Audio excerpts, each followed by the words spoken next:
بسم اللہ الرحمن الرحیم۔ السلام علیکم۔ ایمل اور عائشہ کی شادی ہوئی تو ایمل نشہ پیتا تھا۔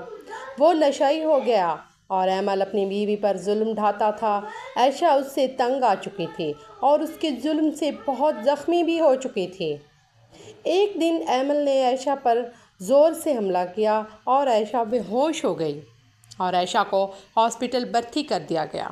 اور پھر عائشہ کے گھر والوں نے ایمل سے عائشہ کی طلاق مانگی تو اس نے عائشہ کو طلاق دے دی اور وہ دوسری شادی کرنے لگا۔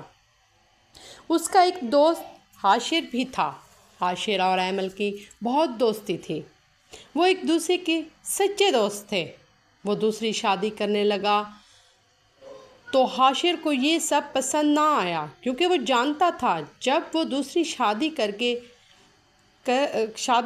کے تو وہ اس پر بھی ظلم کرے گا۔ یہ سوچ کر حاشر نے اس کا رشتہ نہ ہونے دیا۔ ایک جگہ اس نے رشتہ کیا جس کا نام تھا فیضہ۔ فیضہ بہت اچھی لڑکی تھی۔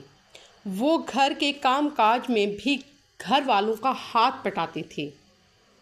جب اسے رشتے کا علم ہوا تو وہ خوش ہو گئی کہ اتنے بڑے گھر میں وہ رشتہ کر کے جائے گی، لیکن اسے کیا علم تھا کہ وہ ایک نشائی ہے، اس کی زندگی تباہ ہو جائے گی۔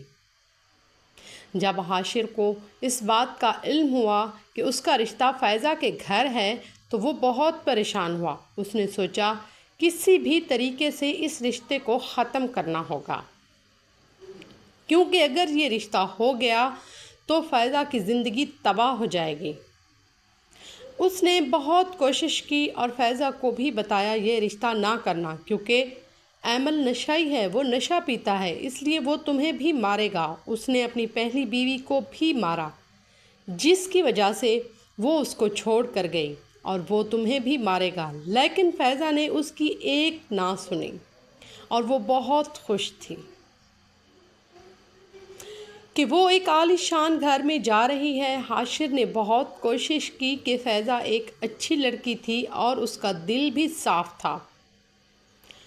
اس نے اس کے گھر والوں کو بھی بتایا کہ وہ اس رشتے سے انکار کر دیں، ورنہ فیضہ کی زندگی تباہ ہو جائے گی۔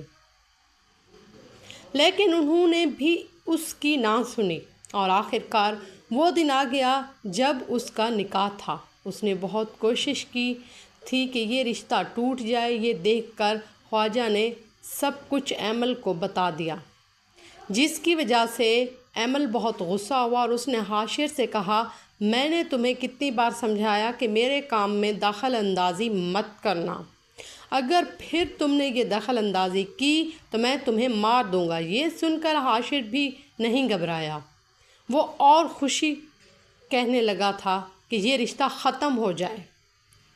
وہ حاشر ایمل کی پہلی والی بیوی کے پاس گیا اور اسے پوچھا کہ تمہارے پاس ایمل کے مارنے پیٹنے کی کوئی ویڈیو ہے؟ تو اس نے کہا، ہاں میرے پاس ویڈیو ہے۔ جب وہ مجھے مارتا تھا تو اس نے اس سے ویڈیو لی اور فوزیہ کو سینڈ کر دی۔ جب فیضہ نے یہ ویڈیو دیکھی تو وہ بہت پریشان ہو گئی اور اس نے یہ ویڈیو اپنے باپ کو بھی دکھائی۔ اس کے باپ نے فوراً رشتے سے انکار کر دیا اور اسی طرح فیضہ کی زندگی بچ گئی۔ جب ایمل کو پتہ چلا کہ یہ رشتے سے انکار ہو گیا تو اس نے سارا قصور حاشر پر ڈال دیا کہ تم ہو جس نے میرا رشتہ ختم کیا ہے۔ ایمل نے کہا، میں کچھ بھی نہیں کر سکتا، یہ تو انہوں نے خود ہی رشتے سے انکار کر دیا ہے، اس میں میرا کوئی ہاتھ نہیں۔ ایمل غصے میں پاگل ہو کر گاڑی ادھر سے ادھر چلانے لگا، کیونکہ وہ نشہ پی چکا تھا، اس لیے وہ زور سے گاڑی چلانے لگا۔ تیزی سے اچانک اس کی ٹکر ایک درخت سے ہو گئی اور وہاں اس کی موت ہو گئی۔ حاشر جب فوزیہ کے گھر گیا تو فیضہ نے اس کا شکریہ ادا کیا کہ اس کی زندگی تو تم نے آج بچا لی۔ اس کے گھر والوں نے بھی اس کا شکریہ ادا کیا اور فیضہ نے حاشر سے شادی کر لی اور وہ دونوں ہنسی خوشی زندگی بسر کرنے لگے۔ ہماری کہانی کو لائک کیجیے گا، سبسکرائب کیجیے گا، کمنٹ میں بھی بتائیے گا کہ آپ کو ہماری ویڈیو کیسی لگتی ہے۔ شکریہ۔